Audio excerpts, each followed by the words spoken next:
Welcome and greetings everyone to Covenant Calendar Club. We are so glad that you are here, and we'd just like to give Abba praise and ask that he speaks to us through his word and through the mouth of our instructors this evening. But before we begin, we want to just give a warm welcome to those of you that are on YouTube. We want to just give a nice big shout out and say, shall we, everyone? Hi. Hello.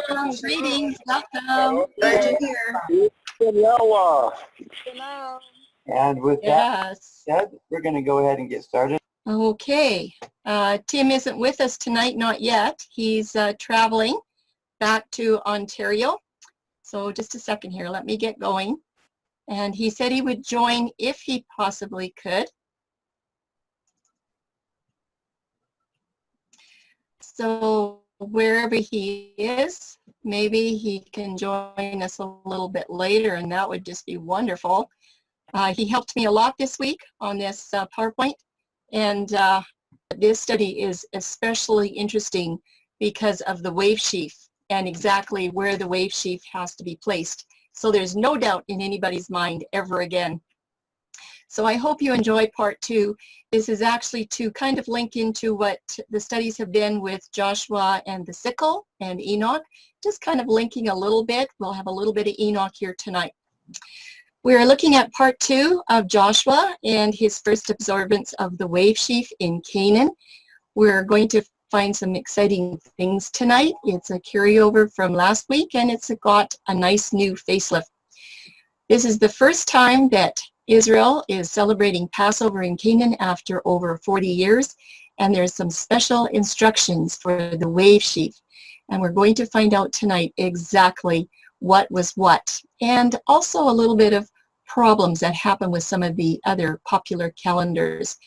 So this is going to be an intrigue in part 2. Last week we looked at section number 1 on Leviticus and on Numbers, and we compared what was happening with Joshua in his chapters 1 to 5. Tonight, we're going to continue on with Joshua, and we're also going to look at some history, secular history, which is always interesting, and there'll be a quote from Morgenstern, one of our favorite authors. We will find that Joshua has some excellent information. We'll be delving a little bit into some Hebrew word meanings, but especially for exactly where the wave sheaf belongs forever. It's going to end the debate and the controversy, and of course that's going to affect the Omer count.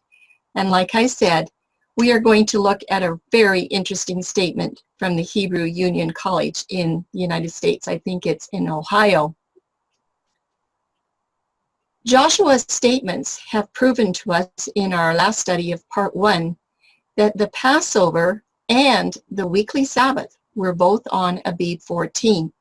And some were surprised to find out that it's okay to celebrate Passover on a weekly Sabbath, despite the fact that many of the Jews and other people move Passover. They move some of these festivals to another date on the calendar. As we understand from Torah, unleavened bread Sabbath is celebrated the day after Abib 14 Passover on Abib 15. That's nothing unusual. But we also found out last week that the wave sheaf, or the first fruit festival, was also placed on Abib 15 following the Passover Sabbath. It was not placed on Abib 16. So Joshua was pretty clear about that. And tonight we're going to take a step further to see what else we might learn and do some comparison of other options that are out there. We'll do some calendar work as well. So there's a little bit more tonight. I just hope you have fun and enjoy it. We ended off last week with a summary of what we're going to look at in part 2.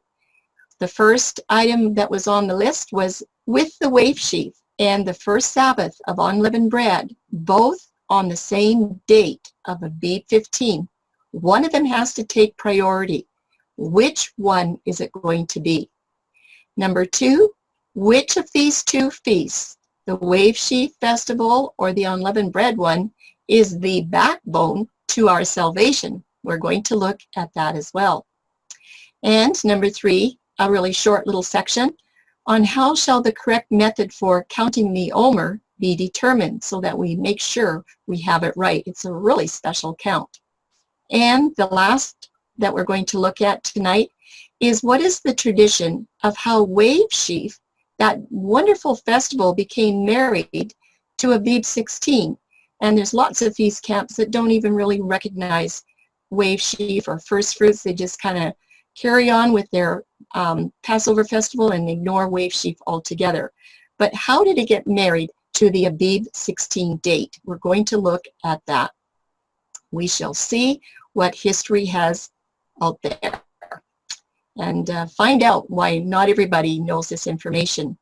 So this is just a review slide from last week when we were ending, that which festival is going to secure the first place. It can only be one or the other, Wave Sheaf or the unleavened bread Sabbath.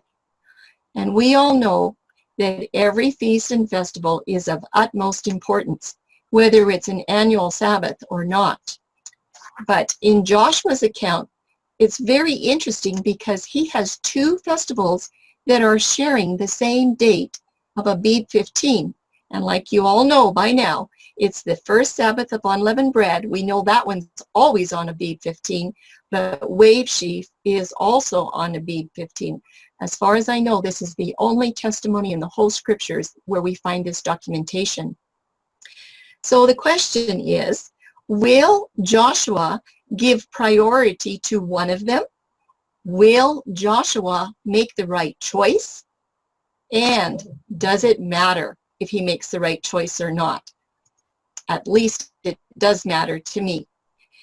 But the Wave Sheaf, it has some clues for the grain.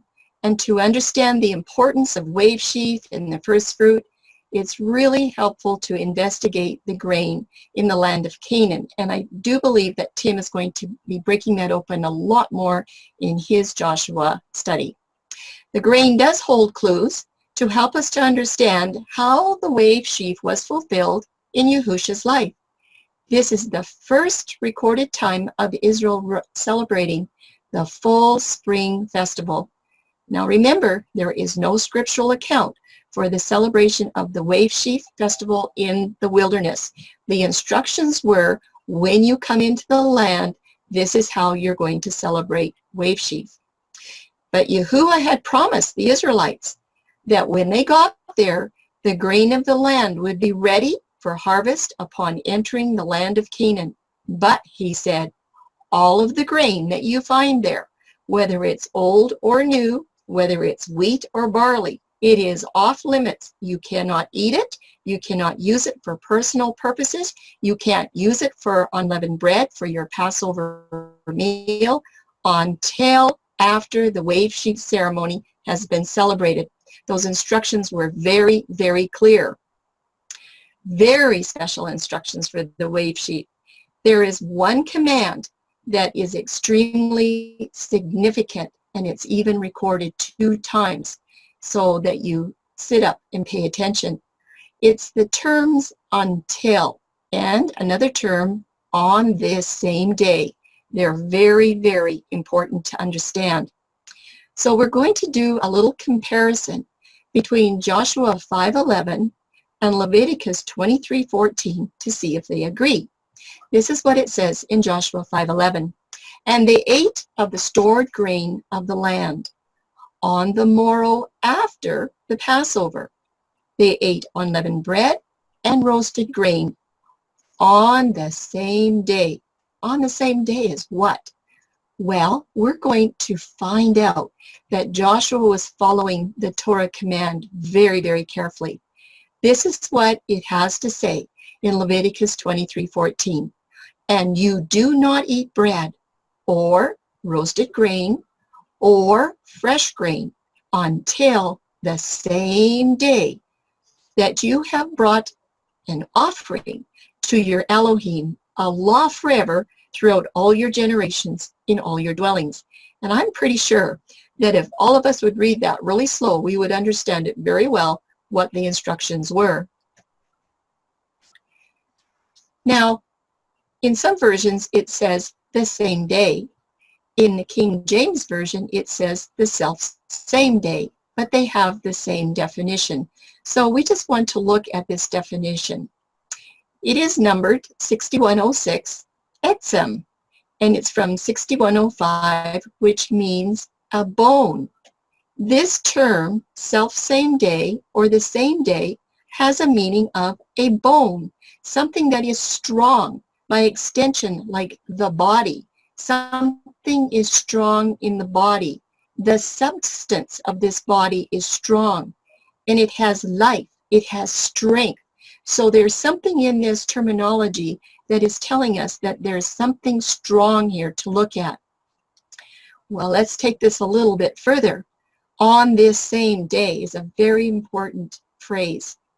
The primary point that we want to pay attention to in the wave sheaf ceremony of the first fruits are these words, until the same day. And it's translated from the Hebrew words etzem. And ZEH is just the same day. The main word meanings of etzem are firmness, solidity, and bone, just like in a basic skeletal structure, something that is strong. And another definition is essence and substance. We saw some of those definitions in other sources of research. And all these definitions link that wave sheaf ceremony to the self-same day. It's a day of the week. It is not a date of the month. And this has to be fulfilled by the antitype on a very special day of the week. Well, what about Yahusha's life? You know, we often concentrate on the death of Yahusha because it's so special to us, but maybe we should submit a portion of our thoughts to his victory of life over death and just what really happened.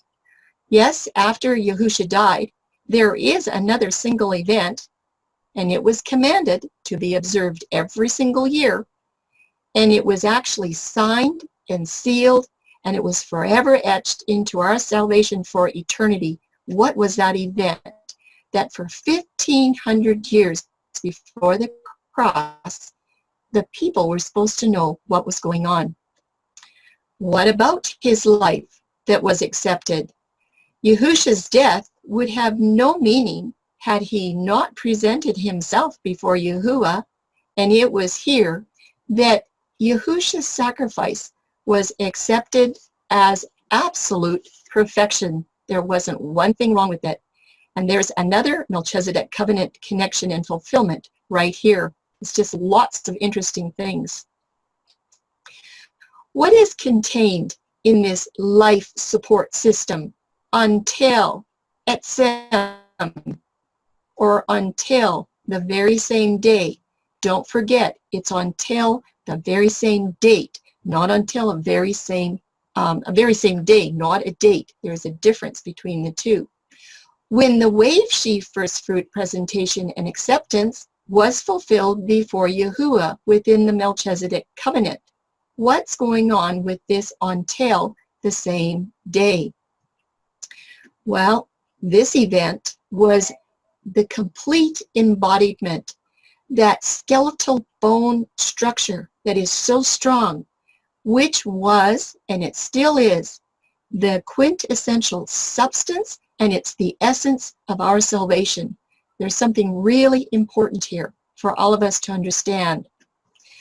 Now, what connects this skeletal bone concept of Yahuwah's life to his support system? Where is the connection?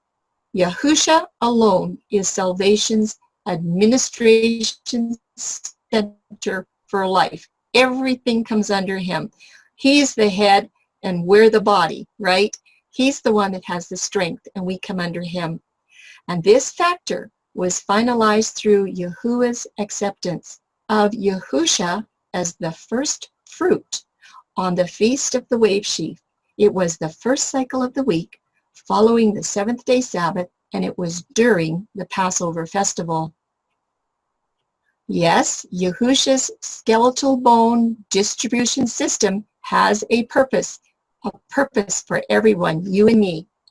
That etzem, that bone, spinal cord, central nervous support structure, which happened on Wave Sheaf, the first fruit festival, and it was through Joshua. It conveys vital salvational substance, yearly timing, and Mashiach character and identification to, yes, it's to us, it's to you and to me. This is all for us. Yahusha's Etzem bone notification system for the body of Yahusha, that's us, identifies the essence of our salvation through Yahusha's sacrificial acceptance. And when did it happen? On the first cycle after the seventh-day Sabbath in the Passover festival. The ultimate bone distribution system, yes, Etzem. It directs us to the wave sheaf as the backbone, or like that spinal cord, if you would like. The wave sheaf is the backbone, and it's the base foundation of the body of people. And the head is Resh, right? That's where the system gets all the direction, is right there to the rest of the body. And Yahusha, by dying and then observing the wave sheaf, he presented himself to Yahuwah as the very first fruit of victory over death. He was the first fruit, not just any first fruit. It was the one. And Yahuwah accepted Yahusha's monumental sacrifice. He said it was all very good. And guess what? That acceptance is the substance and the essence of the plan of our salvation. It was all for us. Wave sheaf and Melchizedek, what is the connection? Well, all feasts and festivals are types that have their complete fulfillment in our Messiah as the highest Melchizedek priest. Every single one of them is a type that needs to have a fulfillment.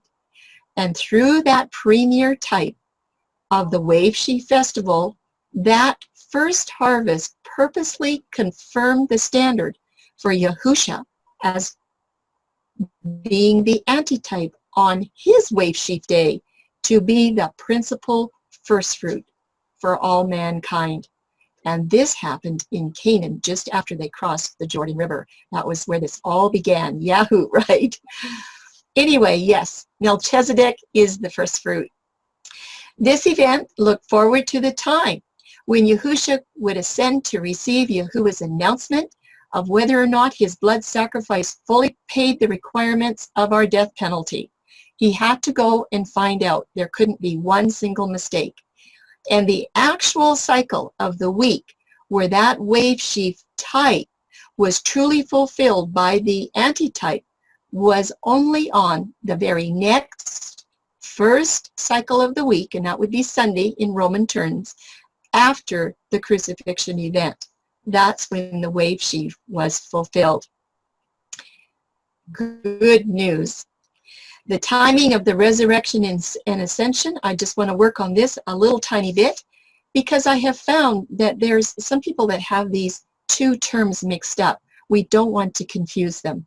Everywhere I go, I find there's some confusion here with somebody. But anyway, number one, Yahusha's resurrection was on the weekly Sabbath. It was not on Sunday like many of the Christian denominations teach. That resurrection was on the weekly Sabbath. And number two, Yahusha's ascension was perfectly timed so that his presence was before Yahuwah, representing that earthly wave sheaf as it was being waved heavenward at the early dawn hours of that day. It was Boker. It was not morning after the sun had risen, but it was at Boker. And this will be brought out in the Wednesday crucifixion studies if you need to take a look. We have some of those. So let's chart the resurrection and the ascension. And this is actually a calendar for Yahusha's Passion Week, because his death was on a Passover Wednesday, the middle day of the week. This isn't the calendar that Joshua was on that particular year, but this is Yahusha's Passover week. And his resurrection was on Sabbath, Abib 17, and the very next day was the wave sheaf on Abib 18. These two very important events did not occur on the same day. They're both extremely important, and they're very different, and they have a very, very interesting purpose, each of them. So if wave sheaf is not observed on the exact correct time, there's lots of other problems that can come up. So we're looking at which one was honored first on Abib 15. Was it the wave sheaf, or was it unleavened bread? Well, Joshua's first honor was applied to the wave sheaf festival event because that represented Yahusha's ascension during the early pre-sunrise hours of the day. And you can find some of this in John's chapter 20, verses 1 to 17. It's quite a big study, though. So wave sheaf festival got priority. And we all know the reason is because they couldn't touch any of the grain of the land until they did the wave sheaf. So that one had to be done first. And the second honor was bestowed upon the festival of the first Sabbath of unleavened bread. And guess what, everyone? Anything else on Abib 15 pales in comparison to that. And Joshua definitely did make the right choice. First honor, wave sheaf, first fruits. That had to be taken care of first, just as the instructions said. So after that wave sheaf offering of the pre-sunrise hour, the people of the land were released from that command that you couldn't eat anymore. So once the wave sheaf was done, they were free to go and touch the grain and handle it and eat it and make some unleavened bread for their unleavened bread festival. There's a scripture here from 1 Corinthians 15:20. Now, this one is taken from the King James Version. Pay attention to it. But now is Yahusha risen from the dead and become the first fruits, plural, of them that slept. We're going to look at that a little more closely. Now, the significance of this wave sheaf prophecy that had been going on for 1,500 years, they had been celebrating this wave sheaf prophecy so that everybody would know exactly what day of the week that this wonderful event was going to happen. This should draw a full attention to this skeletal bone structure for this plan of salvation, and it's all through Yahuwah's feasts and festivals. It's really neat. This is a wonderful, wonderful festival to study. First fruits has an X over the S. What is happening here? Well, let's take a look. We're just going to do a little bunny trail for just a moment. When it says, but now is Yahusha risen from the dead and become the first fruits of them that slept, does it sound right that this is plural? Isn't there just one Yahusha, one Messiah? Is this correct to have first fruits as a plural word in this verse? Well, let's take a little look at the interlinear scripture analyzer. For 1 Corinthians 15:20, you can see it says in the brown box there, first fruit. There is no plural. It's just singular. If we take a look at 1 Corinthians 15:23 in the scripture analyzer, it has the same thing. It just has first fruit. So there's nothing plural about this word at all. It is singular because there is only one Messiah and one Yahusha, one Melchizedek, right? Here's some Kodesh intricacies. The Kohen Hagadol, or the high priest, he was the only identity that was approved and accepted to present this singular wave sheaf before Yahuwah. He was the only one that could present it. And Yahusha, as the Kohen Hagadol, presented that wave sheaf before Yahuwah according to Leviticus 23, verses 10 and 11. Yahusha first presented himself as the wave sheaf. He had to be presented first. And then after that, Yahusha's presentation consisted of the first cutting of himself as the first fruit, and then we know that that happened because he had victory over the power of death. Remember, he said, I lay my life down and I take it up again. I have the power to do that. So He had to take care of first business first, and it was himself.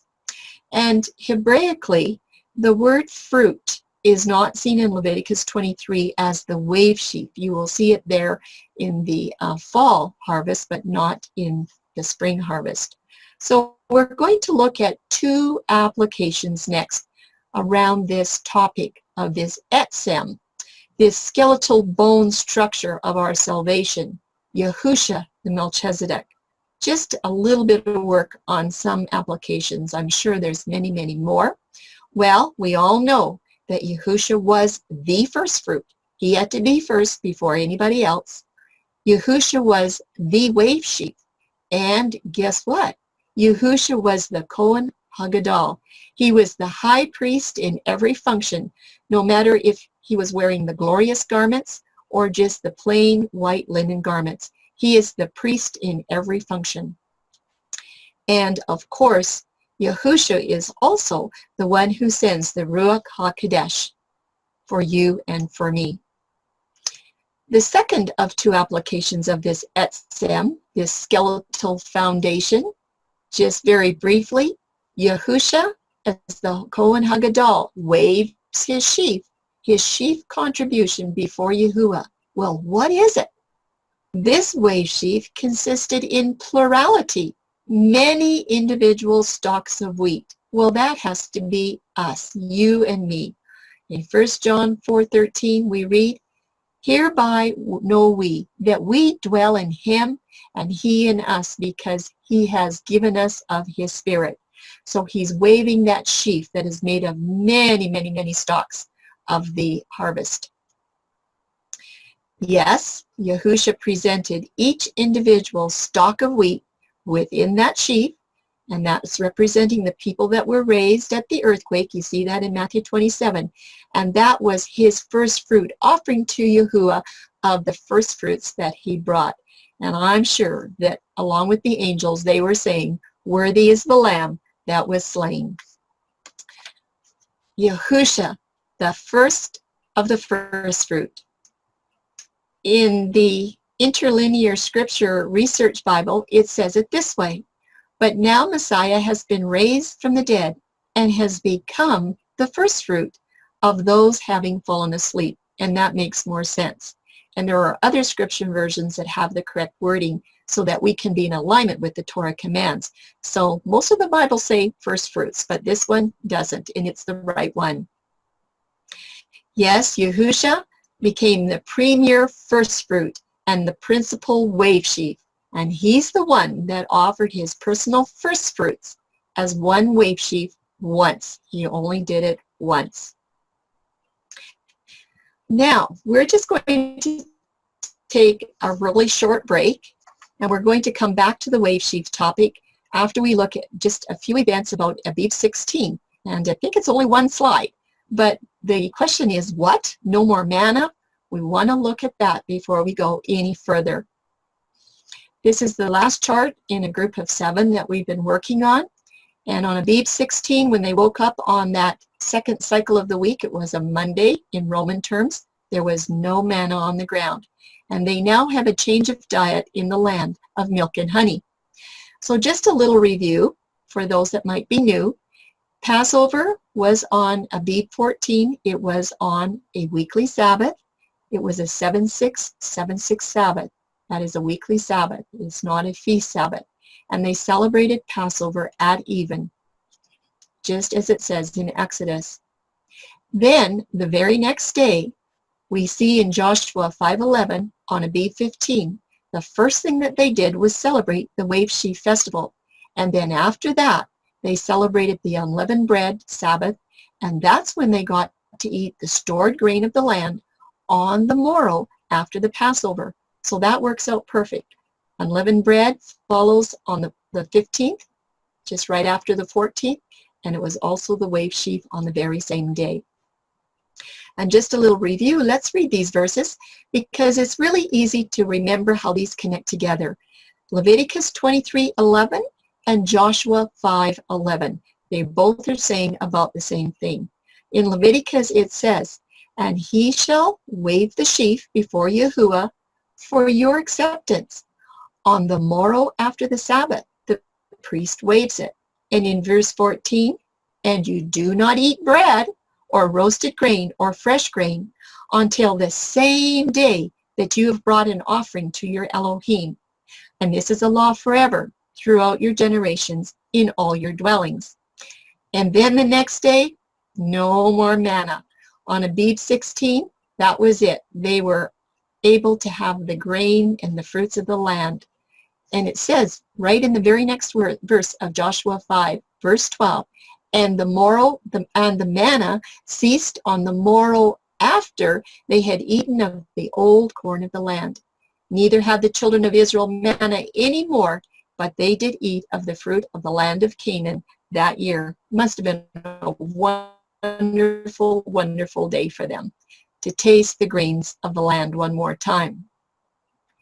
Joshua had definitely confirmed that Wave Sheaf is on Abib 15 in his calendar year, and that means Wave Sheaf is not married to the Abib 16 date, not every single year. It just doesn't happen. I just want to have a little short note here. When the Wave Sheaf is permanently placed and it's always observed on Abib 16, it is always a floating festival. That means that that date of Abib 16 will float through the different cycles of the week in all the 7 years. It will only occur on the first cycle of the week, Abib 16 that is, about once every 7 years. And there are 3 major problems with a floating wave sheaf that is married to Abib 16. Now the first one, we've already done that in part 1, where the wave sheaf is seldom placed after the 7-6-7-6 weekly Sabbath within the Passover week if you always have it on Abib 16, because Abib 16 doesn't always follow the weekly Sabbath every single year. We already did that part. From now on, we're going to look at number 2 and number 3.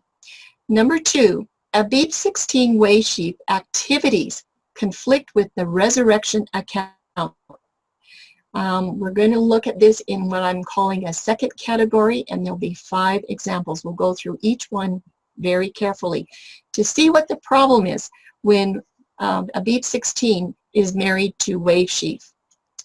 And the third category is that the Omer count is going to be disrupted when Abib 16 is the designated date for the wave sheaf every single year, or the first fruit placement. Something happens to the Omer count. That'll be in the third category. The wave sheaf is really important, and it's really important that we know that it always follows the weekly Sabbath. So we're starting in on our category 2. And when the wave sheaf is celebrated after that weekly Sabbath, that type is going to be fulfilled in the antitype. The fulfillment of the type is not fulfilled with Abib 16. The resurrection is always, always on the Sabbath, and the ascension always follows the resurrection the next day. And if I have a quiz, everybody better get that answer right. So we're going to look at 5 examples that want to demonstrate this category 2 and the challenges of what happens when wave sheaf is placed onto Abib 16 and it can't go anywhere else. So this is conflict number 1. I'm just going to try to go a little bit slower. We have 5 of these slides. I'd just like you to watch very carefully what's happening. In this conflict, we have a Sunday Passover. You can see the day is in red. It's a Sunday Passover. This does happen about once every 7 years. And we have Abib 16 as wave sheaf. And we also are going to look at what happens. So we've got a Sunday Passover. We know when that happens, we need to go all the way to the Sabbath, which represents the resurrection. That's where the resurrection is going to be celebrated in the type, okay? And we know that if there's a Tuesday wave sheaf, guess what happens? You're celebrating the ascension before you ever get to a resurrection. And if you do that, the people will never understand that wave sheaf ascension has to happen after a resurrection. They won't know what day of the week to watch for when this is going to happen. So you'll notice on the charts here that I've always got resurrection on Sabbath. That is the antitype fulfillment. That's where we remember during the Passover week that the resurrection's always going to be on a Sabbath, no matter where Passover is. In the bottom part of our slides, we're going to have what happens on the covenant calendar. We still have Passover on a Sunday in this particular year. And guess what? We need to go all the way to the weekly Sabbath, and that's where we celebrate the resurrection. It is not on Abib 16, because we know that the ascension or the wave sheaf is always celebrated the day after the Sabbath in the Passover festival week. And that's according to Torah statutes. So that's what happens on a covenant calendar.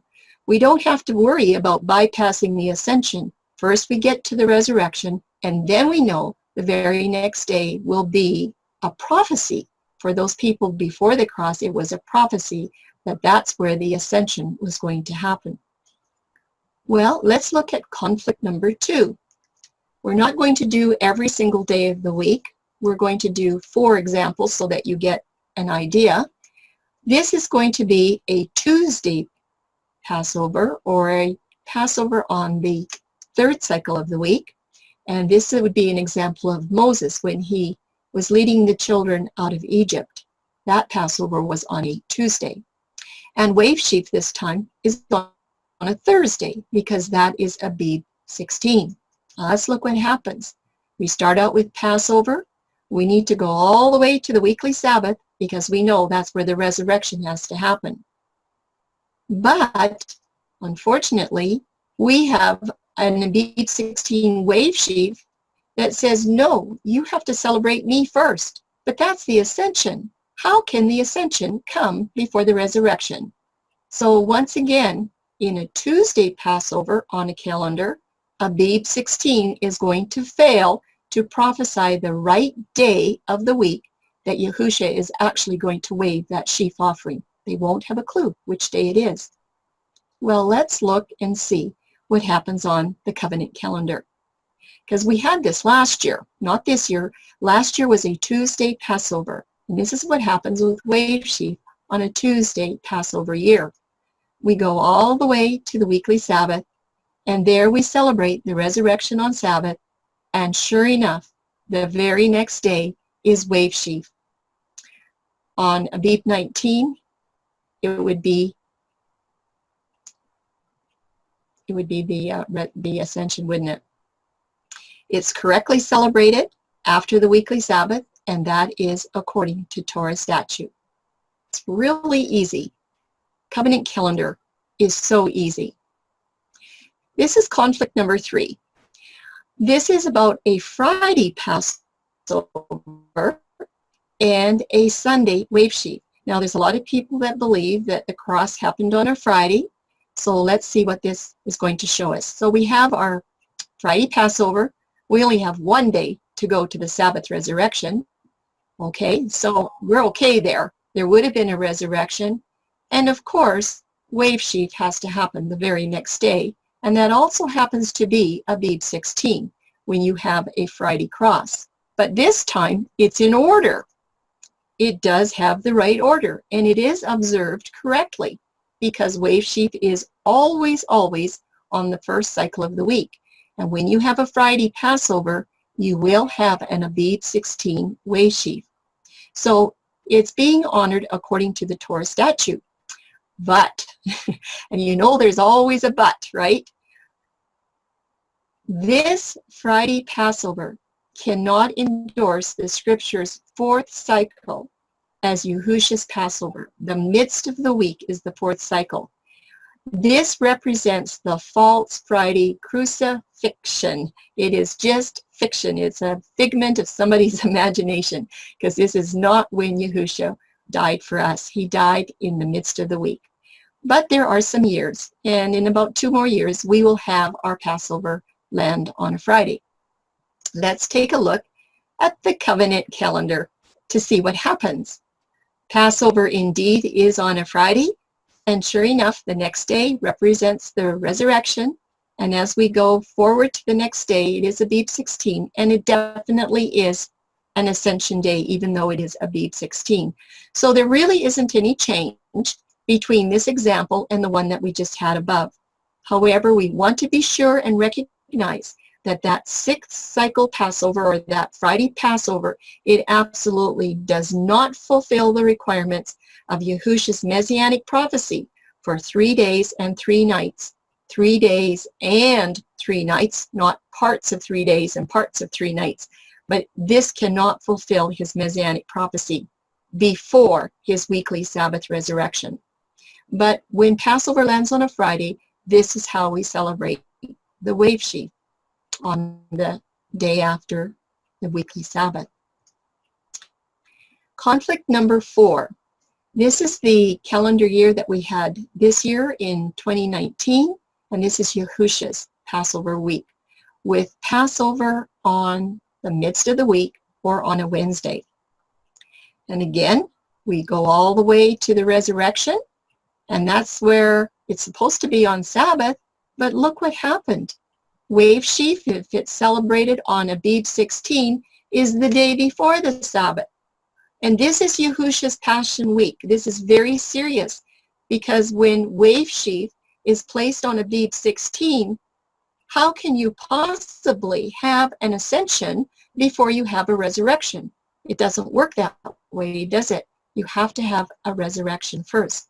In fact, this is a serious impossibility. It absolutely does not work. And if there wasn't anything else for me to give you tonight, you would see that this is not the way that Yahuwah had designed it. He does everything in decency and with order, doesn't he? And I bet you know what's going to happen on the covenant calendar, because it happened this year. We have our Wednesday Passover in the midst of the week. We travel all the way to the weekly Sabbath, which represents the resurrection. We bypass Abib 16 because it doesn't mean anything except for it is an unleavened bread day.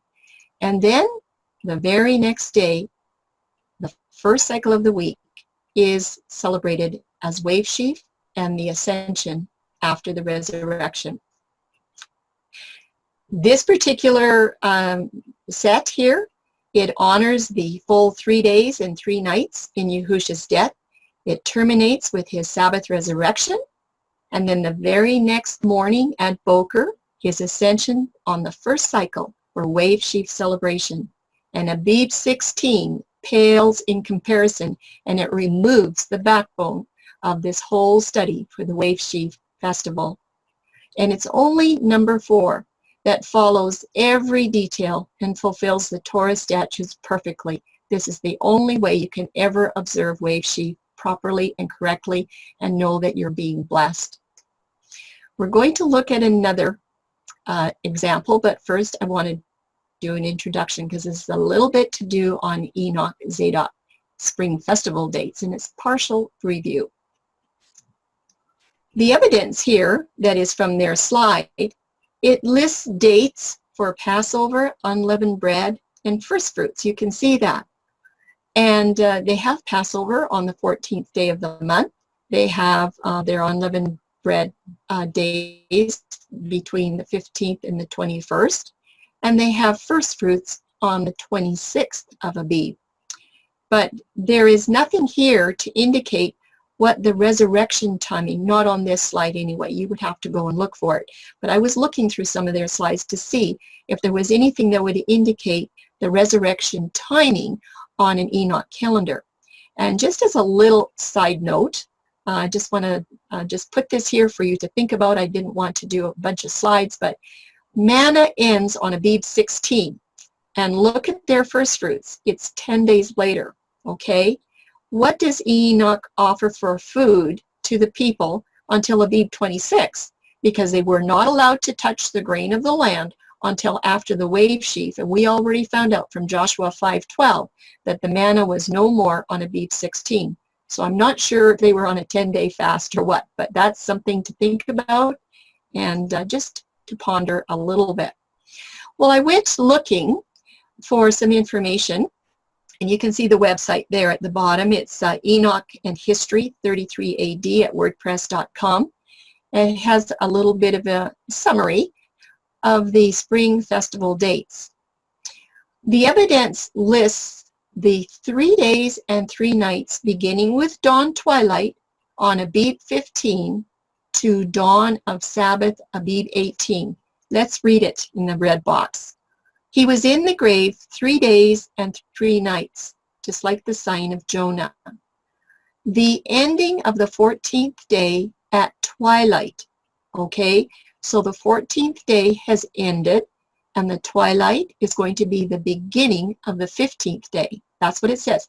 The ending of the 14th day at twilight to the ending of the 3rd day or the 17th day at twilight. So the 17th day would have been a Friday, so at twilight is Sabbath morning. They're saying on Sabbath, the 18th at twilight, Yahusha went to testify to the ones that had gone before that he had overcome. So they, because they always have their Passover on a Tuesday, they are starting their 3 days and their 3 nights with Wednesday Boker, Wednesday morning. So Wednesday, Thursday, and all day Friday. So the 3rd day ends as the twilight of Sabbath is approaching. Now that's interesting. But remember that Joshua's year had wave sheaf and unleavened bread on Abib 15. This is what they're saying here about the 15th. The 15th of the month at sunrise is the first day of the festival of unleavened bread. 7 days ending on the 21st day of the month. And we agree with that on covenant calendar as well. Those are the correct dates. One more part to look at. Enoch's wave sheaf is on Abib 26, and they have Pentecost on the 15th day of the 3rd month. Let's read what it says. On the 26th day of the month is the wave sheaf offering, and it's the beginning of the Feast of Weeks, 50 days or 7 weeks, and a day ending on Pentecost Day, the 15th day of the 3rd month. So they're making it very clear here that wave sheaf is celebrated on Abib 26. This is a week after the Passover festival, okay?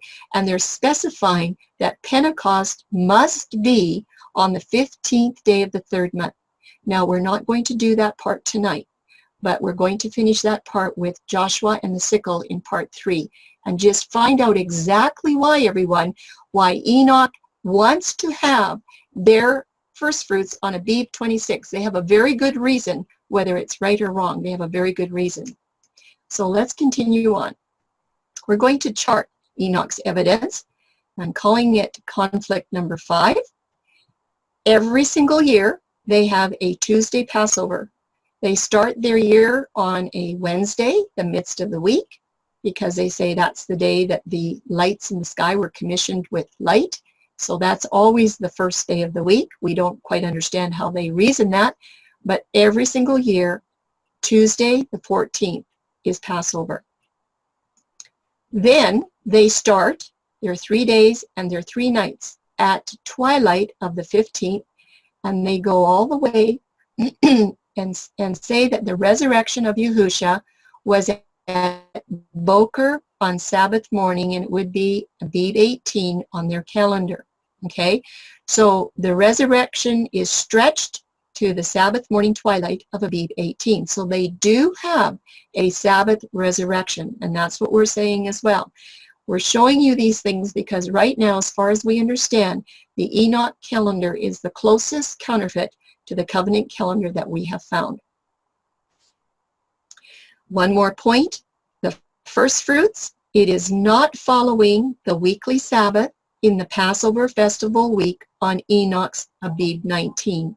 If they were following the Torah guidelines and actually had studied Joshua, they would have their first fruits on Abib 19 on their calendar, but they're not. They have it over on the 26th. We saw that on their slide. Let's take one more look. There's some other serious concerns with Enoch's calendar. So we have him starting out with the 3 days and 3 nights at the Boker of the unleavened bread morning, all the way to Boker of Abib 18 weekly Sabbath. And then you have to wait. And you have to wait and wait and wait for this whole next week to pass to arrive at the Ascension Day, which they say is Abib 26, or First Fruits, or the Wave Sheaf Festival. You have to wait all those 8 days, and remember, they can't touch the grain of the land, and there's no more manna, but they're waiting for Wave Sheaf on the 26th. It's a long wait. And in the meantime, we talked about this the other week, Yahusha has to refrain from any human touch so that he is not contaminated by any humans before he has the Wave Sheaf festival completed and presented before the Father. He cannot allow anyone to touch him until he has presented the Wave Sheaf. He has to stay pure. Remember, when Mary went to touch him, he said, "Don't touch me, because I haven't ascended to my Father yet." And then after he was done, he came back and he met the other ladies at the tomb. Mary Magdalene was long gone. There was another group of women that had come at sunrise, and he met them, and he accepted their honor and their touch and whatever they had to share with him. He said, "I'm alive, I'm risen, I've come back," and he accepted it readily. But not with Mary Magdalene. So what is Yahusha supposed to do? If he's supposed to wait until another whole week goes by for the Wave Sheaf, he can't let anybody touch him. And that is completely opposite to what the scriptures tell us. So Enoch has a problem there. So the first cycle of the week is the correct day for a Wave Sheaf. That's always the correct day. It's just that Enoch is a whole week late for the actual antitype event. He would have missed it completely. And I just have to say, this is a real sadness, because when Enoch does this, he actually is removing that skeleton structure of our salvation, that etzem, that bone structure. Yahusha is the head, we are the body, he's the captain, we're following him. And with placing that Wave Sheaf a whole week later, or on Abib 26 every single year on their calendar, that whole teaching is removed about this beautiful Wave Sheaf and what Yahusha has done for us. It's a sadness, isn't it? So we're going to move away from Enoch for a little bit and carry on with him in a couple of weeks. So just as it's been illustrated, Wave Sheaf was never, ever to be celebrated on a floating festival. Not like that every single year, because it places the type of the ascension before the resurrection. You simply can't have an ascension before a resurrection. This Wave Sheaf yearly prophecy was really important. It was given to Moses so that the people would understand. They could tell who their true Messiah was by watching. He had to be the Wave Sheaf on the first cycle of the week. That's what they were watching for. So every Wave Sheaf festival, every single year, once they got into Canaan, was prophetic for the exact day of the week. When they came to that first day of the week, after the weekly Sabbath in the Passover festival, they knew that that was the day that Yahusha was going to represent the Wave Sheaf antitype that they had been rehearsing for ages and ages.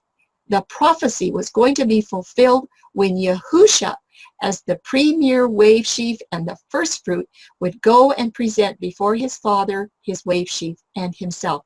But it was only after he talked with Miriam at the tomb. Okay? It was in the Boker hours of the first cycle of the week. And I say that is really good news for Wave Sheaf. This is just a little review slide that we had last time with Joshua, because this is such a very, very interesting example about what happened in the Joshua account. There should be no argument ever.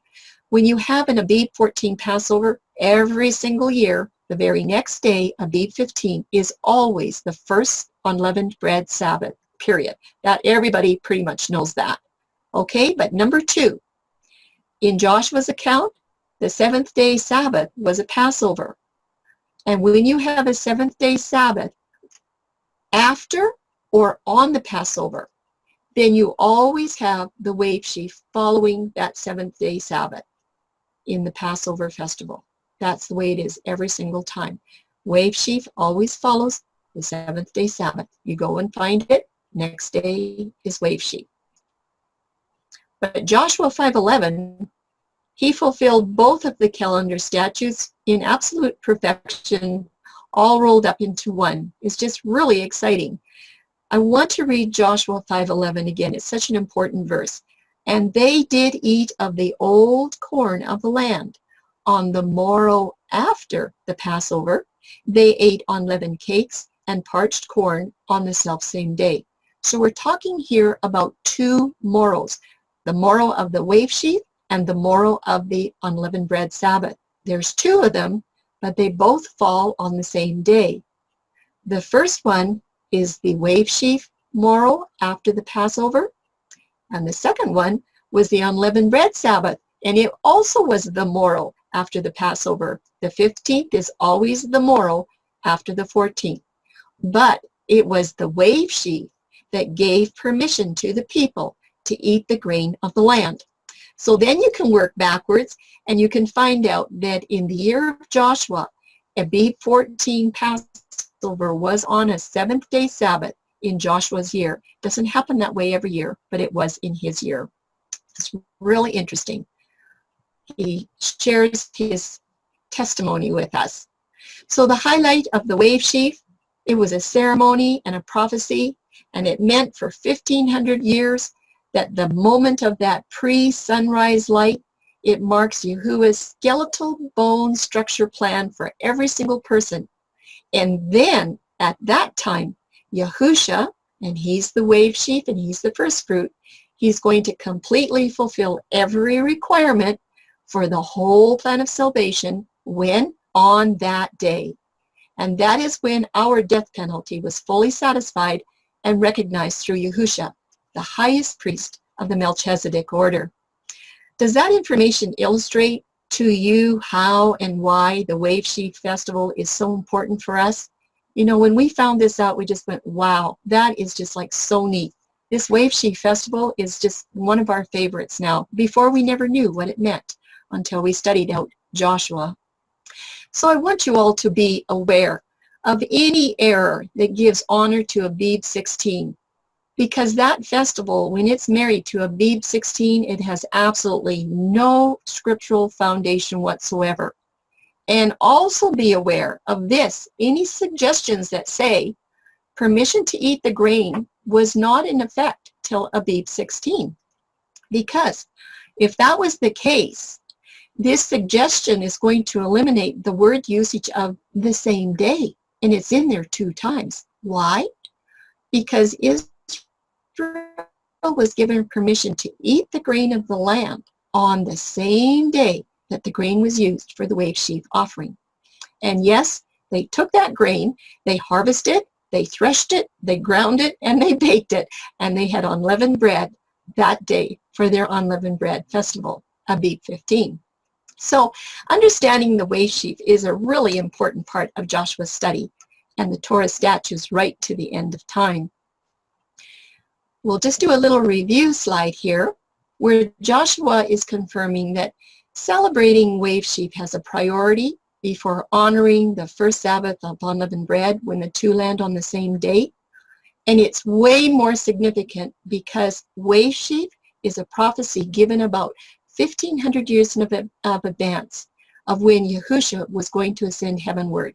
It's just like wonderful prophecy.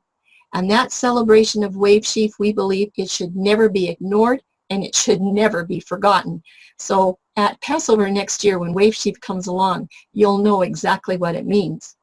Now, I just have a question here for thought. We're not going to go and explore it, but I want you to think about this because this does happen. When you have a Friday Passover, you will have the first Sabbath of unleavened bread on the weekly Sabbath. They will be both on Abib 15 on the weekly Sabbath. They're sharing the same date. So now you have a feast Sabbath and a weekly Sabbath on the same date. Which one takes priority? Which one do you think would take priority? When the Wave Sheaf and the Festival of Unleavened Bread were on the same date, one of them took priority. It was Wave Sheaf. So when Feast of Unleavened Bread falls on a weekly Sabbath, what do you think? Which one takes priority? Maybe we can talk about that at the end of the program. Many that honor the feasts and festivals, they understand that Wave Sheaf is always on Abib 16. Don't tell me anything else. That's what I learned. My teachers are great teachers, and they ought to know what they're talking about.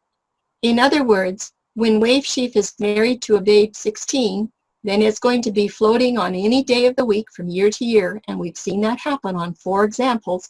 And we're saying, well, why is that a problem? Well, there's 2 reasons, and we've done some of it already.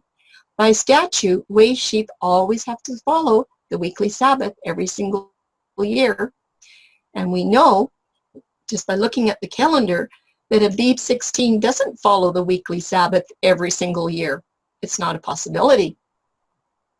And the correct prophetic day of the week, as specified for the Wave Sheaf Festival of our Messiah's first ascension, is completely obliterated when it's tied to Abib 16. For all those years that the Israelites would have been practicing foolishness if that's what they were doing. There would have been no reason to have Wave Sheaf on Abib 16. It doesn't mean a single thing. So another Abib 16 floating Wave Sheaf, there are some more problems that are going to be addressed in category 3. Because when Wave Sheaf is placed on Abib 16 following the first Sabbath of unleavened bread, then the counting of the Omer is not going to be accurate or correct. And as a result, your Pentecost festival is going to be seriously misplaced. There's instructions for counting the Omer in Leviticus 23, 15 to 16, and it says, "And you shall count for yourselves from the day after the Sabbath, from the day that you brought the sheaf of the way offering, 7 Sabbaths shall be completed." You need to count 50 days to the day after the 7th Sabbath. Then you shall offer a new grain offering to Yahuwah.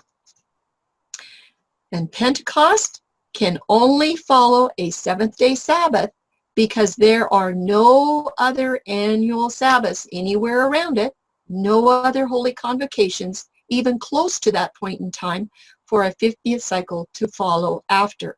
So if your first fruits is following a weekly Sabbath, Pentecost by default follows a weekly Sabbath. There's no argument. So the next set of charts are going to illustrate the problem and a solution. We're going to place Abib 14 on the 7th-day Sabbath, just like we saw in the book of Joshua. So we're going to chart, first of all, the problem, and then we'll do some charts on the solution. So the problem of a floating Wave Sheaf on Abib 16 and what it's going to do to the Omer count. So don't forget, we're counting the Omer from Abib 16 Wave Sheaf. Like I said, this is Joshua's calendar. He had, not his calendar, but his calendar year. Passover was on the weekly Sabbath, Abib 14. But if you take the Wave Sheaf and marry it to Abib 16, this is what you have. You start your Omer count right there, and the first week isn't complete. Then on the 22nd of the month, you have a full completed week of 7 days. So that's your first completed week. There's only one completed Omer week in the month of Abib when you put Wave Sheaf on the 16th of the month. And we're looking for 6 additional completed Sabbath weeks to get to the 50th day. That's what Leviticus said, didn't it? 7 completed weeks with the Sabbath at the end. So we're going to continue counting the Omer, and we will start here. This is in month 2. There's your 2nd week. Then you have your 3rd week. We're just counting. You have your 4th week, and there is your 5th week, and then we have a 6th week. But we do not have a 7th completed week when you start your count on Abib 16. This method will not fulfill Leviticus 23, 15 to 16, and that means that the Omer count is going to be incorrect. It doesn't work.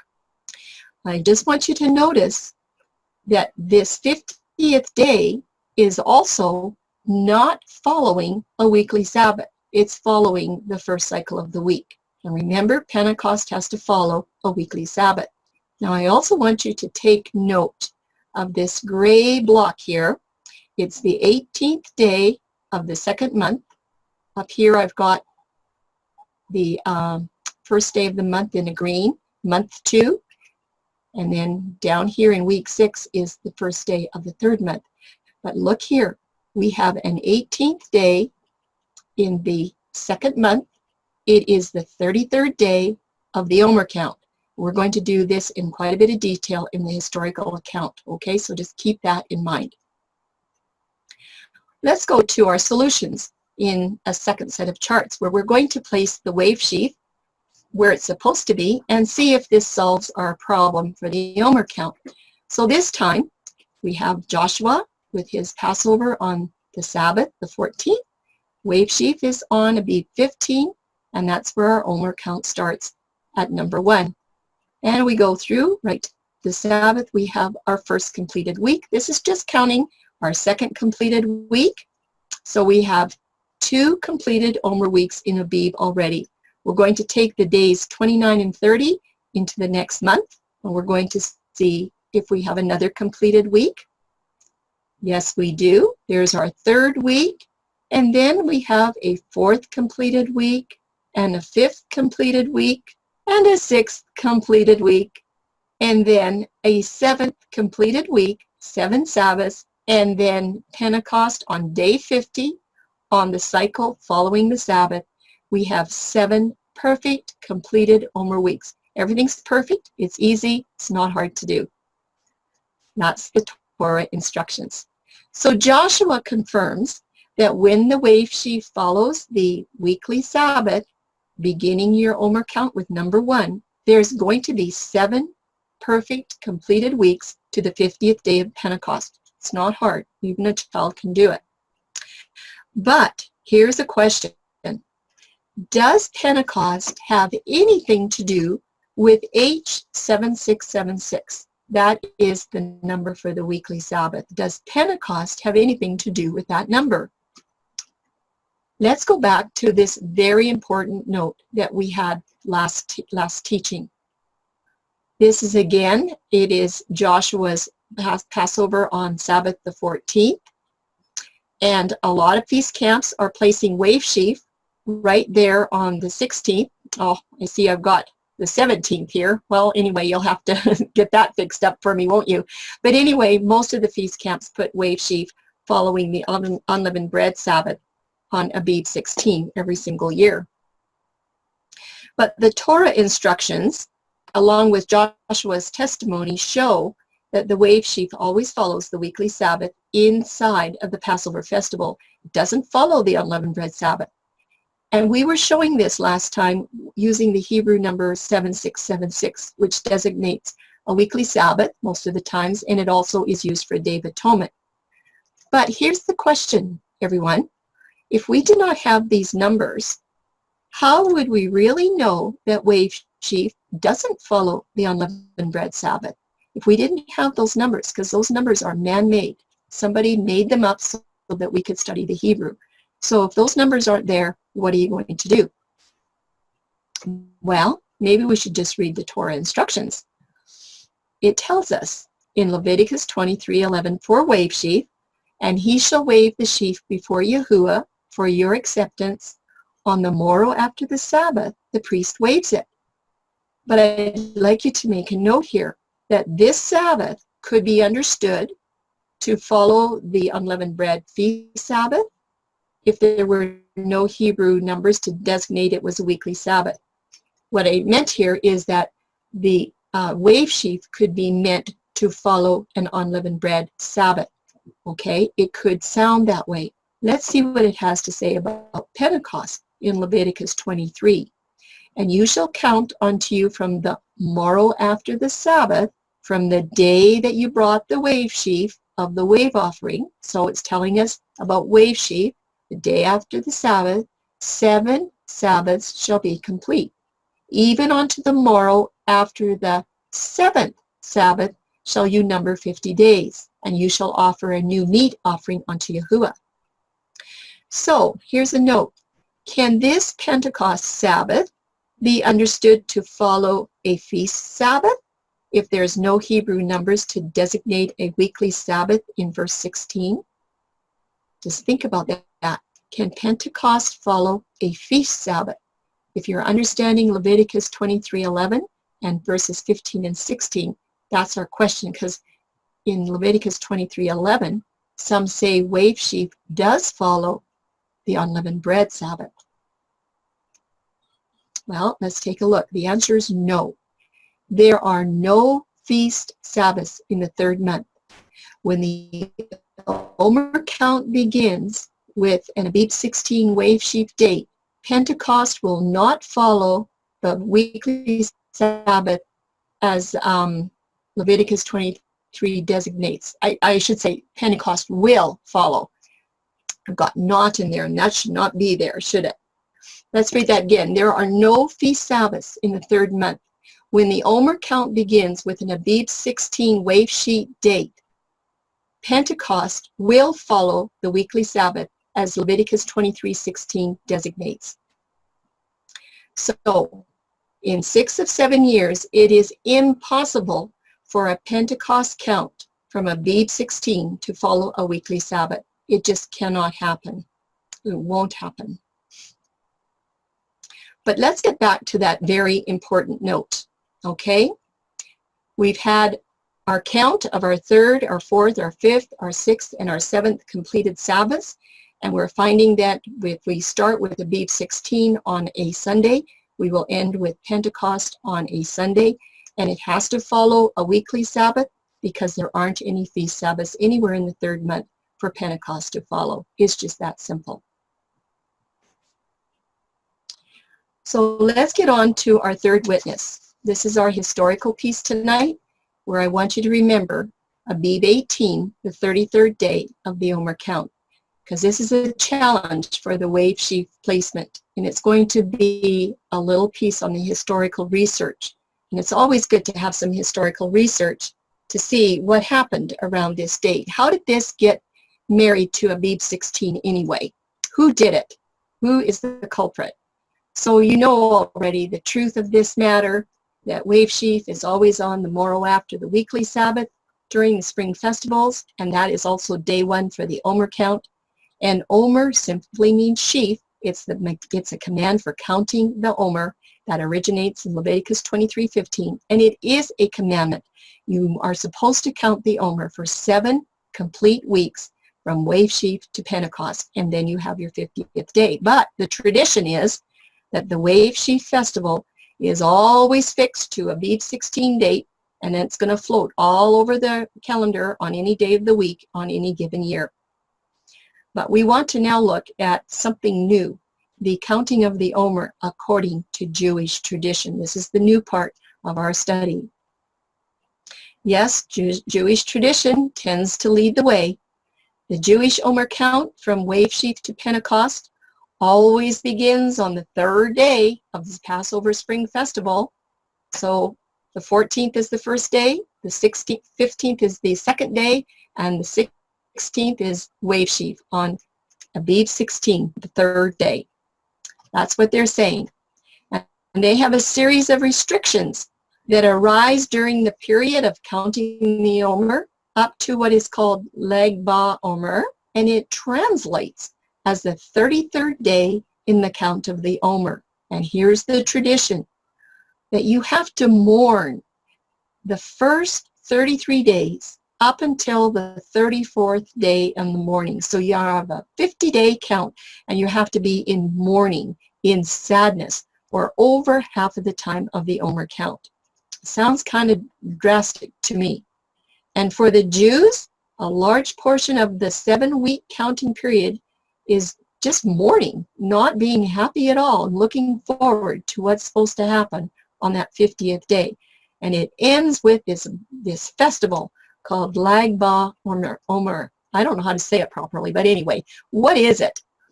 Well, it is a minor Jewish holiday that falls between the festivals of Passover and Pentecost. And in Jewish tradition, this 33rd day of the Omer count is regarded as a holiday that commemorates the death of Rashbi, who lived between 80 and 160 AD. That's an important date. These letters, these Hebrew letters, can express numbers. Lots of you know that. Lag is a combination of two Hebrew letters, the Lamed and the Gimel. The word lag is an acronym for the number 33, and that comes from Lamed, which means 30, and Gimel, which means 3. You put the two together, and you have 33. So this phrase, Lag Ba Omer, indicates the 33rd day of the Omer count. And the day is always, always celebrated on the 18th day of the second month on the Jewish calendar. Every single year. Well, now, who is this rabbi? Rabbi Shimon bar Yochai. Well, he was a disciple of Rabbi Akiva, and Akiva lived between 50 and 135 AD. So you can see that Rashbi was 80 to 160, so they were contemporaries. But Rabbi Akiva was the author of the Zohar, the most famous book of the Kabbalah. And many Jews have witnessed miracles of all kinds after they've gone to pray at the holy gravesite of Rashbi, okay? And on the day of Rashbi's death, this is what he did. He revealed a mystical dimension of the Torah known as the Kabbalah, and in short, that's just a form of Jewish mysticism. It was the day of his death. Well, what's his connection to Lag Ba Omer, or the 33rd day of the Omer count? Well, that was the day of his death. It was the 33rd day of the Omer count. And now every anniversary, they celebrate this hidden Torah, or they celebrate the anniversary of the revelation of Kabbalah. And this Jewish holiday holds equal importance to Pentecost. Equal. It's not lower, it's equal. Equal importance to the giving of the Torah at Mount Sinai with Moses and the people. All kinds of celebrations are held in the village of Meron near Israel, as this is where they think Rashbi's supposed burial site is. And hundreds of thousands of Jews gather at Mount Meron to pray and celebrate the Kabbalah. This is every single year. They light a lot of bonfires at the sunset of the 32nd day of the Omer count to commemorate his death. And now don't forget, they're using a sunset day. So on sunset of the 32nd day of the Omer count, that ushers in their 33rd day according to Jewish tradition. It's a really big holiday. Now, this is from May 2015, from the year 2015. I left these posters in here because I'm going to connect it up to a feast calendar, a Christian feast calendar of 2015. But anyway, if you go on the internet and check this out, you will find all kinds of posters. And this is not a celebration that is limited to only Israel. This is all over the place. It's just traveling around the world. I'd just like you to take a little bit of time and just go and look. You'll find all kinds of posters. It's just catching on big time. So in May of 2015, it was actually Thursday, May the 7th, when this was supposed to happen. It is a huge Jewish celebration, and the internet is just full of all kinds of things. And I found it really quite amazing how much coverage there was. I had never ever heard of this celebration, but it is big out there. So every year, a lot of fanfare for Rashbi. He was the great mystic sage on the anniversary of his death. Just think about it. Here are some more posters, one for New York City and for 2015, and another one that is in San Diego, Kabbalah for the Masses. Do you see that? Kabbalah for the Masses, the promise and problems of mainstreaming Jewish mysticism. They're advertising this December 18 and 19, I guess, so you can figure out what's going on. Now, at the very bottom, it has a piece of information. I don't think you can read it, but I put it in a box.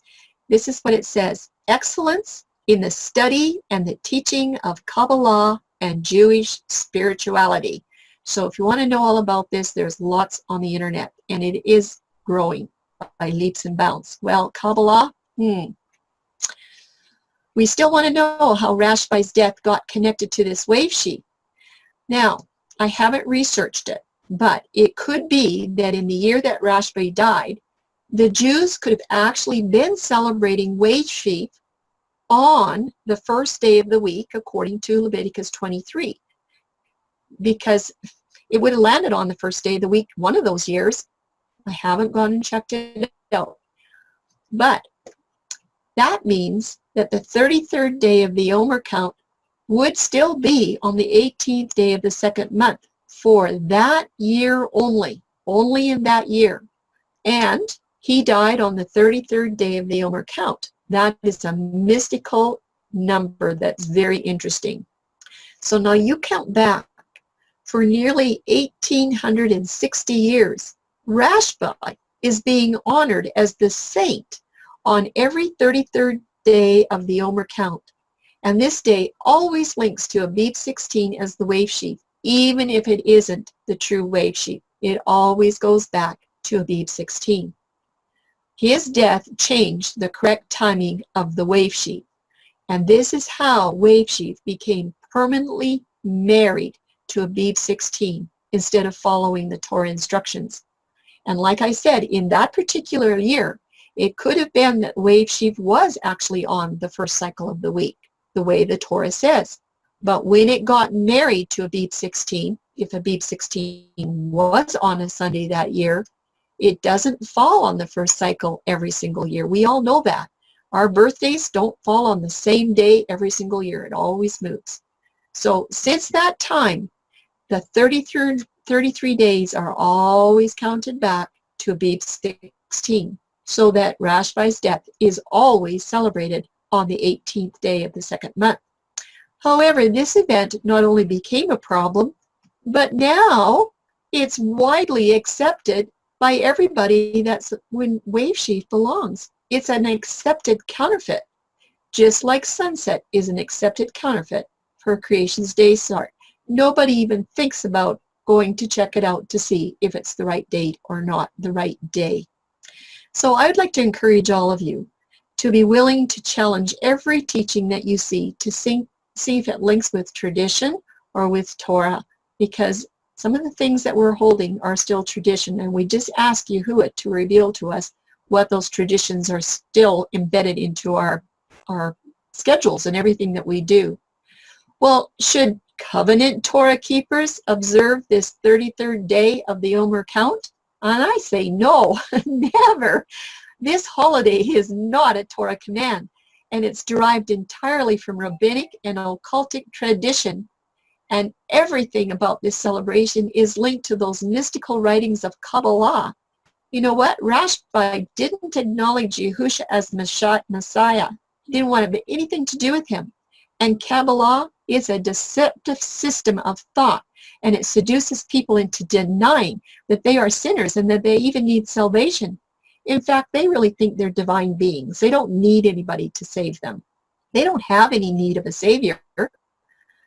Everybody's pure, and they just need to be enlightened and guess through how? Through Lucifer. They don't really need wave sheaf. They don't need a Messiah to present the wave sheaf. They're far beyond that. So it's clear that this traditional wave sheaf linked to only Abib 16 has some really strong ties to Kabbalistic ways, including mysticism and all associated links to the Jesuits and secret societies. And I have a question. Why are so many so-called Torah feast keepers honoring Abib 16 when this date is widely connected to such mysticism? Well, I used to do it. I didn't know, but now that we know, maybe we just need to let them know. Let's just go and tell them. I didn't know this. We observed Abib 16 for years and years and years, but not anymore. There's no way. Lag Ba'amar definitely counterfeits the true meaning of wave sheaf in my estimation. Yahusha did not ascend to heaven on any day of the week except for that first cycle, which was the day after the weekly Sabbath. And should honest Torah keepers sever their connection to this yearly Abib 16 wave sheaf? And I say yes, absolutely. We need to get away from that. We don't want to have anything to do with that Kabbalah stuff. Does that mean that the wave sheaf is never ever on Abib 16? No, it doesn't. We already showed that. There is no rule in the scriptures or in Torah that wave sheaf can never ever happen on Abib 16, because we already looked at the calendar. When Passover is on a Friday, Abib 14, then Abib 15 is unleavened bread Sabbath, and the day after that is when wave sheaf happens, and that happens to be Abib 16. So yes, it can land on Abib 16, but that's about once in every 7 years. Many feast keepers and ministries have wave sheaf married to Abib 16, and it really behooves me to wonder how they missed the clear instructions from the Torah, because a lot of them were our very good feast teachers. They didn't find it. But what is the result? When wave sheaf is on Abib 16, it floats all over the calendar, and then it demands that Pentecost is also on a floating date. Now on the next slide, we're going to look at a Christian feast calendar in California and see what they've done with their wave sheaf First Fruits Festival, and if they've married it to Abib 16. Let's take a look. It's their 2015 calendar. Is their calendar going to compare to the traditional Jewish calendar for 2015, which we already saw? Well, day one of the Omer count, you see they've got unleavened bread there. Don't forget, they start their unleavened bread count at sunset on Sunday, April the 5th. So wave sheaf is on Monday, but they're a sunset group, okay? So they're going to start their count on unleavened bread.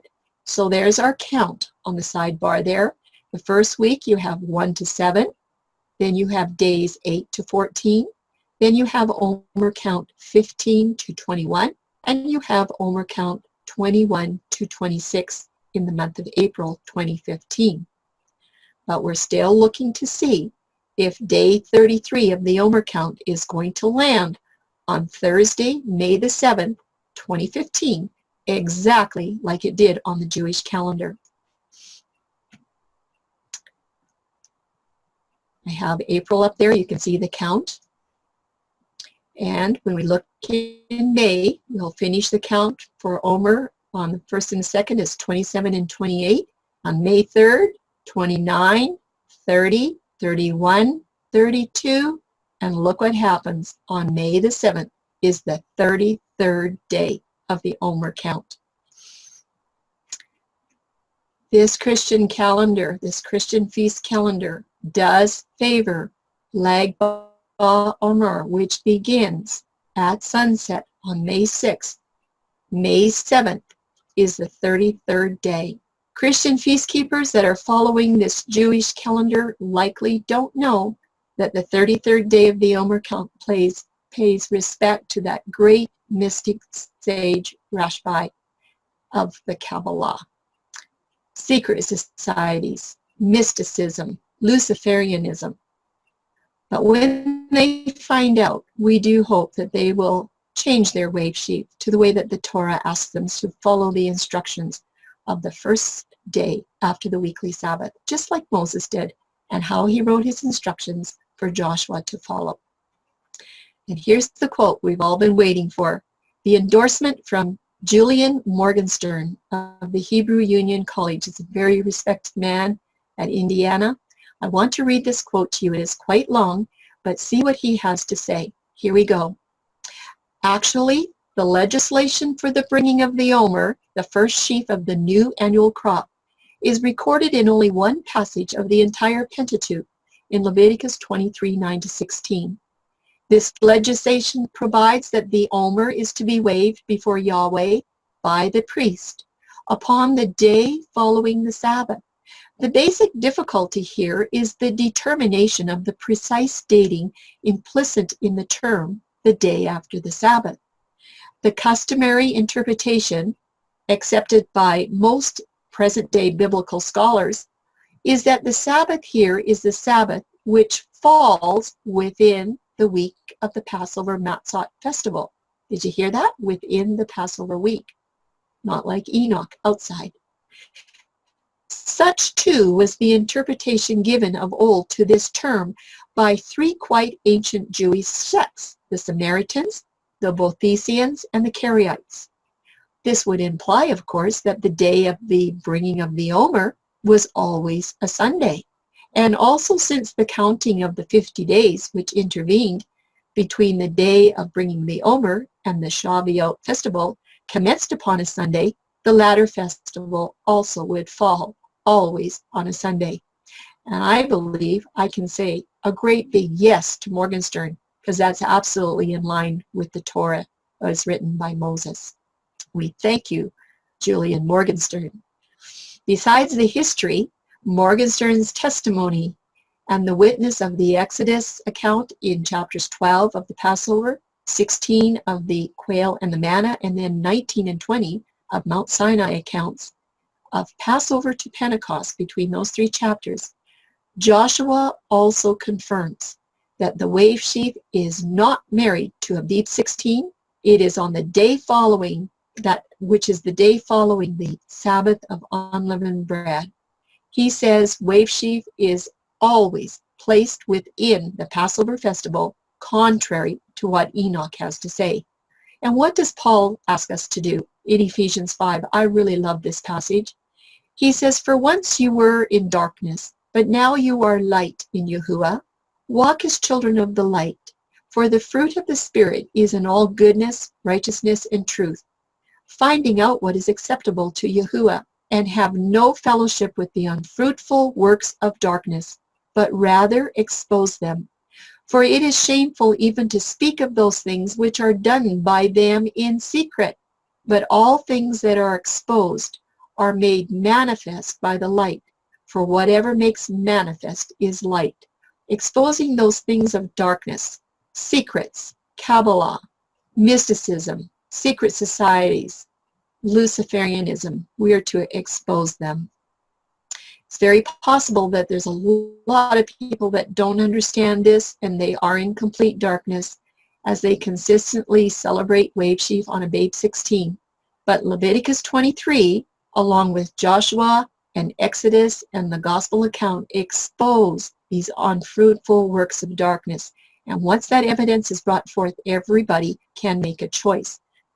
So when we compare the two and compare the evidence, is it going to be wave sheaf by tradition, celebrating wave sheaf consistently on Abib 16, linking to a rabbi that gravitated towards the darkness of mysticism and Kabbalah that has powerful ties to the Prince of Darkness?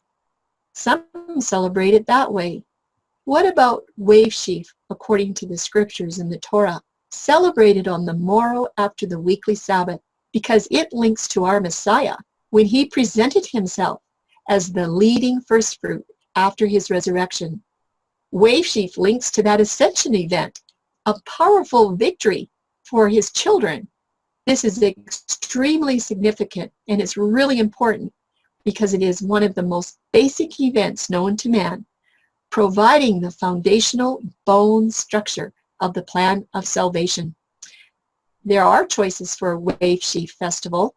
The tradition of Abib 16, in my estimation, it pales in comparison to the Torah truth of the wave sheaf festival. Choose you this day whom you're going to serve. Choose wave sheaf, following the 7676 weekly Sabbath, honoring Yahushua's ascension and victory for us. Wave sheaf that follows unleavened bread Sabbath on Abib 16, it doesn't honor Yahushua. It honors Rashba, Kabbalah, mysticism, and Luciferianism. In 1 Corinthians 14, Yahuwah says, "I'm not the author of confusion. I want all things done decently and in order." And that's what we find with the wave sheaf. Everything is in perfect order. And I do hope that as you celebrate wave sheaf next year, that it will have a whole new meaning for you and that you'll understand something really great happened on that day almost 2,000 years ago just for our salvation. And without it, we wouldn't have anywhere to go. So may Yahweh bless you abundantly in your search for his divine truth. and to get rid of some of these traditions. I want to thank you so much for being with us tonight, and if you have any questions or comments about the Wave Sheaf, you can email myself or Tim, or you can go to Covenant Calendar and find the studies and review them, and we hope you do. Thank you for being with us tonight. Thank you very much. Well done. Thank you. Very Oh, cool. Wow. So let's pop the question. When is the Wave Sheaf offering? Anybody? So it's on the Sunday following the weekly Sabbath during the Feast of Unleavened Bread. But yeah, that's right. Praise Yah, Michelle. Hallelujah. Hallelujah. Okay. yeah, that's a good thing. That's a good thing, because anybody gets it wrong is going to write 100 lines. Stacy? I was shaking my head again through the whole thing. I'm just amazed. You know, one of the things that got me the most was the ascension being at Boker. I mean, the magnitude of the dawn and everything that happens at dawn is, I feel so bad for people that don't understand this, because it's so powerful. It from the very beginning of time, the dawn was important, and even his ascension. And I'm so glad you explained the difference between ascension and resurrection. I was one of those people that was getting it confused on the days. So this is like probably one of the biggest revelations I feel like I've received in a long time, is understanding this wave sheet. So it's just fantastic. And I do have one question, if you don't mind if I ask, since I'm talking already. Do you guys think that Joshua knew all these things, all these specific things he was doing to the T, why he was doing these things, what they represented, that this was actually about the Savior of his people and the world? Y'all think he knew? It's almost like he would, either he was both. Obviously, he's extremely obedient, but I'm just like, did he know? Did he know what he was doing?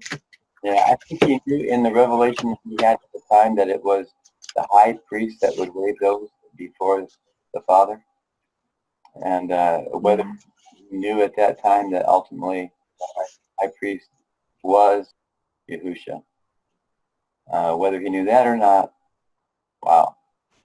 But he sure was a good testimony, a good witness, wasn't he? Mm-hmm. It's overwhelming to me. Got it right. It's so overwhelming.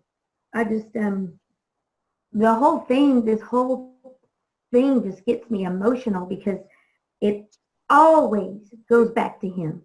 It always goes back to Yahusha every time. And that's what so many people, I think, miss. I missed this.